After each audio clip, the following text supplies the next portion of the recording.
Заманауи басшы табыс формуласы. Жаның сүйген іспен айналысу да бір ғанибет. Мектеп қабырғасында жүргенімізде мұғалімдеріміз қай мамандықты таңдайсың деген тақырыпта шығарма жаздырушы еді. Сөйтсек, ұстаздарымыз біздің болашақта өмірден өз орнымызды тауып, көңілімізге ұнаған мамандық бойынша қызмет етуімізді қалаған екен ғой. Өйткені өзің ұнатқан жұмыстан ешқашан ерінбейсің де шаршамайсың. Міне, сол кезден басталған білім саласындағы еңбек жолым ұстаздық қызметпен жалғасып, адам жанының бағбаны ғана емес, мектеп ұжымы жұмысын ұйымдастыратын білікті басшы да бола алатынымды дәлелдеп берді десем болады. Жалпы білімнің адамзат баласы үшін 3 қажеттілігі бар. Біріншіден, білім адамның негізгі құқығы. Екіншіден, тұлғаның жеке бостандығының кепілі. Үшіншіден, дамудың ең негізгі қажетті факторы.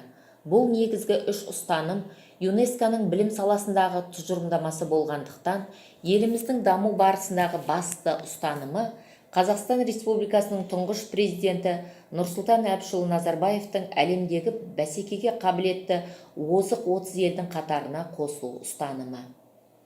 Бала, ұрпақ. Бұл сөздер әрбір адамға таныс, өйткені олар бүкіл адамзат баласы тірлігінің мәні. Содан да болар күллі адамзат дүниесіне ортақ мүдде ұрпақ тәрбиесі.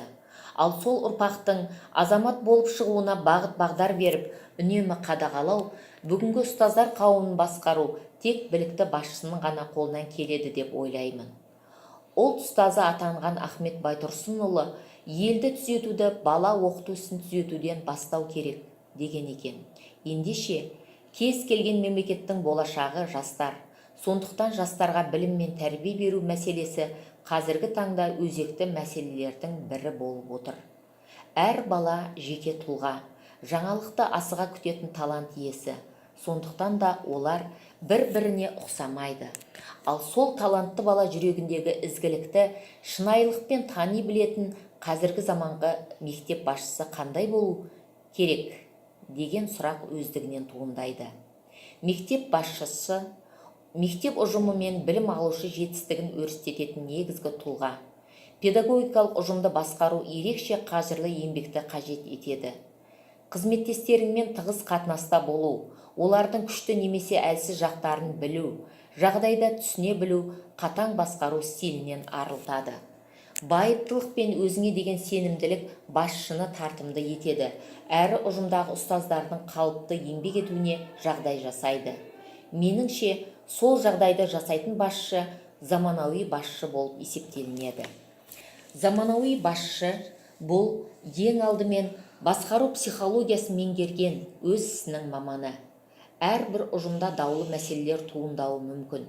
Мұндай кезде басшы ұстазға да, балаға да, ата-анаға да тиімді, дұрыс әрі бірегей шешім қабылдауы тиіс.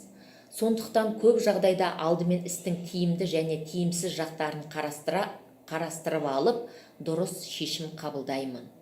Басшы ұжымға өмірлік азық боларлық пайдалы білім нәрін себуші, түрлі әдіс тәсілдерді меңгертіп, ұжым жұмысын алға жетелейтін жан. Мен заманауи ақпараттық сауаттылығы мол, ой өрісі жоғары, үздіксіз ізденісте жүрген, қатаң бәсеке жағдайында алға қарыштаған қатардағы басшымын. Алға қойған мақсатым мен міндетім айқын. Бойдағы күш-жігер мен талабымның арқасында көш басында жүруді және үнемі Хакім Абай айтқан 3 қасиетті бойыма сақтауды мақсат еттім. Олар талап, еңбек, терең ой. Бұлар менің өмірлік қағидама айналды десем де болады.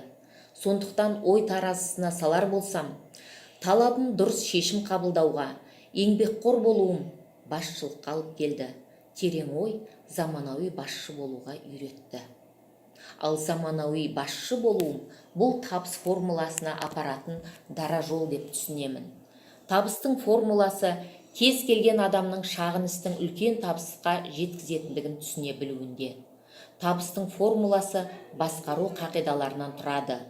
Хакім Абайдың «Өзіңе сен, өзіңді алып шығар, ақылың мен еңбегің екі жақтап» дегеніндей, табысқа қарай қадам жасаудан қорықпау басқарудағы негізгі ұстанымым. Табысты болуды әрбір адам армандайды, ал сол армандарды жүзеге асыру үшін мақсат қоя білу керек. Менің мақсатым жаңашыл білімге ұтымды да ұтқыр қызмет ете алатын кәсіби ұжымды тәрбиелеу.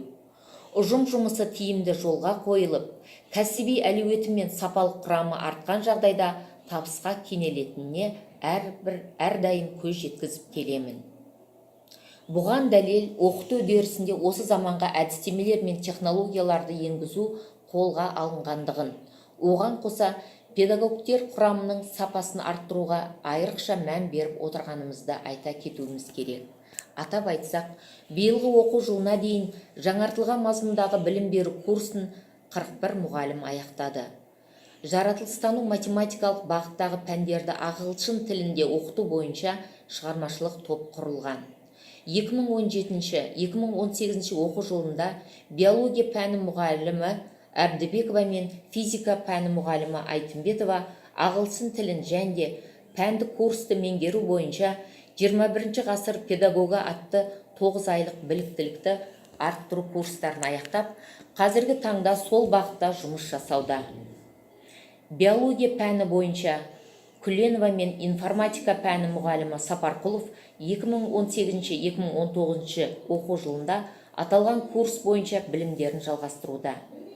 Әлемдегі алдыңғы қатарлы, бәсекеге қабілетті елдер мен бой теңестірудегі тұлға жас ұрпақ болса, сол жас ұрпаққа сапалы білім мен тағылымды тәрбие берілуі қажет.